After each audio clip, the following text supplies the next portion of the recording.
सच्चिदात्मने सर्वान्तरात्मने श्रीमद् वेङ्कटेशाय मङ्गलम्। स्वतः सर्वविदे सर्वशक्तये सर्वशेषिणे सुलभाय सुशीलाय वेङ्कटेशाय मङ्गलम्। परस्मै ब्रह्मणे पूर्णकामाय परमात्मने प्रयुञ्जे परतत्त्वाय वेङ्कटेशाय मङ्गलम्।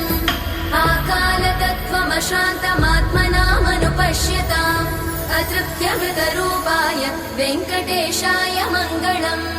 प्रायस्वचरणौ पुंसां शरण्यत्वेन पाणिना कृपया दिशते श्रीमद् वेङ्कटेशाय मङ्गलम्।